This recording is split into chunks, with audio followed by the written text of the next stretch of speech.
Sobat Ternak, aku Tika Nia dan selamat datang di channel YouTube Sapi Perah Mu. Sobat Ternak, pada masa pandemi seperti saat ini, wajar bila kita lebih memperhatikan atau fokus terhadap kesejahteraan diri sendiri, keluarga, sahabat, serta kesejahteraan sesama manusia lainnya. Namun, sebagai peternak, kita juga wajib mengupayakan kesejahteraan pada ternak yang kita pelihara loh. Nah, apakah kesejahteraan hewan itu? Bagaimana manfaat penerapannya? Pada video kali ini, kita akan membahas lebih lanjut tentang pengertian kesejahteraan hewan serta manfaat penerapan 5 kebebasan atau 5 freedoms dalam kesejahteraan hewan pada budidaya sapi perah.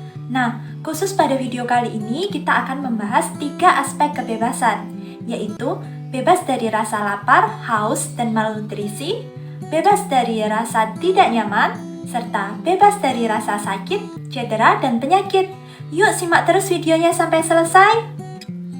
Konsep kesejahteraan hewan atau keserawan menekankan perlakuan baik terhadap hewan yang dimanfaatkan manusia.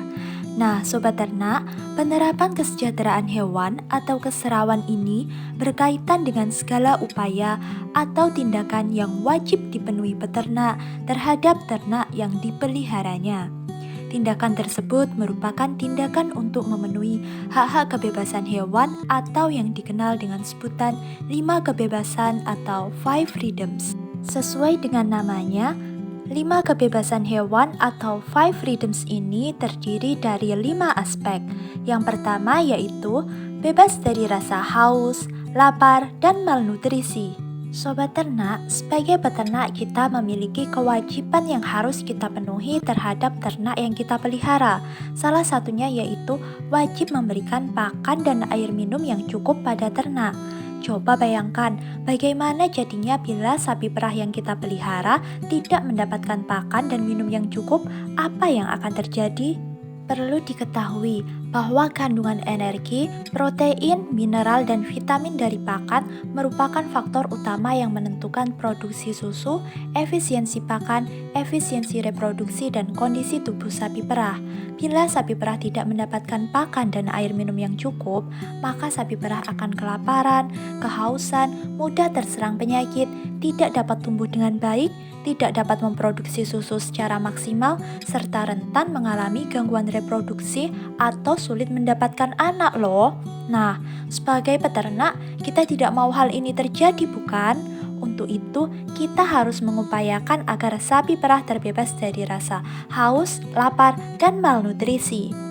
Hal tersebut dapat dilakukan dengan memberikan pakan bergizi dalam jumlah cukup setiap harinya, menyediakan air minum yang cukup, pakan disimpan dengan baik untuk menghindari kontaminasi dan kerusakan, bahan pakan tidak mengandung antibiotik dan antiparasitik, tidak berasal dari tumbuhan, zat beracun dan berbahaya lainnya, serta menyediakan air yang berkualitas secara teratur. Seekor sapi perah minimal membutuhkan 40 liter air per hari. Pasokan air minum yang kurang berakibat pada rendahnya produksi susu. Untuk itu, lebih baik air minum sapi disediakan secara tidak terbatas menggunakan water ad libitum seperti pada video ini. Aspek kebebasan yang kedua yaitu bebas dari rasa tidak nyaman. Sapi yang mengalami stres panas akan menunjukkan penurunan nafsu makan, peningkatan konsumsi minum, peningkatan suhu tubuh, keluarnya keringat dari kulit, sapi nampak terengah-engah atau frekuensi nafasnya meningkat, dan denyut jantungnya menjadi lebih cepat. Menurunnya nafsu makan pada sapi juga berdampak pada produksi susu. Selain itu, lemak susu, padatan non-lemak, dan persentase protein susu juga menurun. Bila hal tersebut terjadi, pastinya juga berdampak pada menurunnya harga susu yang kita terima, bukan?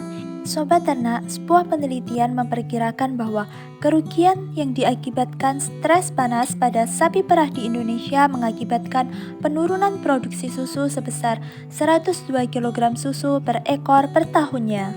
Dan jika dihitung total kerugian ekonomi tahunan akibat stres panas pada sapi perah di Indonesia ini mencapai 10,388 juta dolar per tahun atau setara dengan 148 miliar rupiah per tahun loh. Wow, kerugian yang sangat besar bukan? Kita tentu tak mau hal itu terjadi, bukan? Sebagai peternak, hal yang dapat kita lakukan untuk membuat rencana tindakan darurat agar sapi tidak mengalami stres panas yaitu dengan menambahkan akses air minum, pengurangan kepadatan kandang, memasang sprinkle air pada kandang, dan penyediaan sistem pendingin atau kipas yang sesuai untuk kondisi lokal. Selain itu, atap kandang sapi perah dapat dipilihkan dari bahan yang menyerap panas, sehingga atap dari seng harus dihindari. Atap kandang harus didesain sedemikian rupa agar sirkulasi udara menjadi lancar. Sementara itu, kondisi stres dingin dapat terjadi pada situasi iklim yang tak menentu. Stres dingin ini paling mudah terjadi pada bedet atau anak sapi yang baru lahir dan dapat dicegah dengan membuatkan kandang perlindungan atau naungan untuk bedet. Sementara itu, bila stres dingin terjadi pada sapi dewasa, hal yang dapat kita lakukan yaitu menambahkan ketersediaan pakan dan minum yang memadai untuk sapi dewasa. Penyebab rasa tidak nyaman yang lainnya yaitu pemasangan tali keluh atau telusuk pada sapi perah. Sebuah penelitian menyatakan bahwa pemasangan tali keluh ini dapat menimbulkan stres pada sapi perah, sehingga akan lebih baik apabila tali keluh pada sapi perah diganti dengan halter. Halter digunakan untuk memudahkan dalam mengendalikan ternak, bukan sebagai penekan rasa sakit seperti tali keluh. Sobat ternak, stres dan ketidaknyamanan mengakibatkan sapi lebih rentan terhadap penyakit karena menurunnya sistem kekebalan tubuhnya. Selain itu, sapi juga akan mengalami penderitaan yang berakibat pada menurunnya kondisi fisik serta produksi susunya. Jadi, sebagai peternak kita wajib mengupayakan bebas dari rasa tidak nyaman pada sapi perah. Hal tersebut dapat diwujudkan dengan membangun kandang dan fasilitas peternakan agar bebas dari ancaman dan bahaya, menyediakan ventilasi kandang yang memadai, menyediakan lantai serta pijakan yang sesuai untuk bangunan kandang, serta kandang harus dibersihkan secara rutin. Kepadatan kandang dibuat agar memungkinkan semua ternak dapat beristirahat, berbaring, berdiri, dan bergerak bebas secara bersamaan. Lingkungan pemeliharaan sapi perah diupayakan jauh dari suara gaduh atau bising. Sobat ternak, aspek kebebasan hewan yang ketiga yaitu bebas dari rasa sakit, cedera, dan penyakit. Beberapa penyakit pada sapi perah dapat menurunkan berat badannya, menurunkan produksi susu, mempengaruhi sistem reproduksi, bahkan menyebabkan kematian.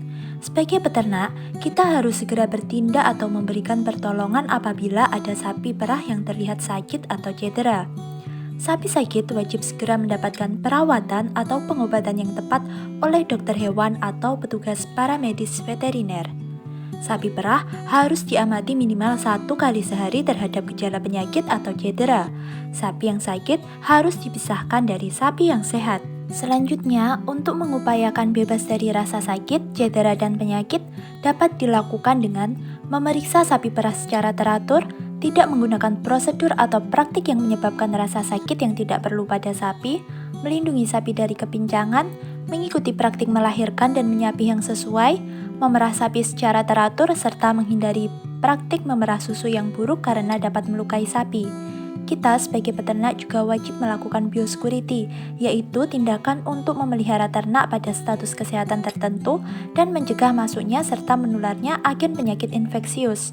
Kegiatan pencegahan, pengobatan, dan pengendalian penyakit harus dilakukan secara rutin dan cepat. Nah, gimana sobat ternak? Setelah nonton video tadi, kita jadi lebih paham kan tentang kesejahteraan hewan dan juga aspek kebebasan hewan, khususnya bebas dari rasa lapar, haus, dan malnutrisi, bebas dari rasa tidak nyaman, serta bebas dari rasa sakit, cedera, dan penyakit. Nah, pada video selanjutnya masih ada 2 aspek lagi nih tentang kebebasan hewan yang akan kita bahas, yaitu bebas dari rasa takut dan tertekan, serta kebebasan untuk mengekspresikan pola perilaku hewan yang relatif normal atau tingkah laku alamiah hewan. Nah, terima kasih ya telah nonton video ini sampai selesai. Jika ada pertanyaan, silahkan tinggalkan di kolom komentar. Jangan lupa untuk like, share, dan subscribe ya. Terima kasih telah nonton videonya sampai selesai. Sampai jumpa di video selanjutnya. See you!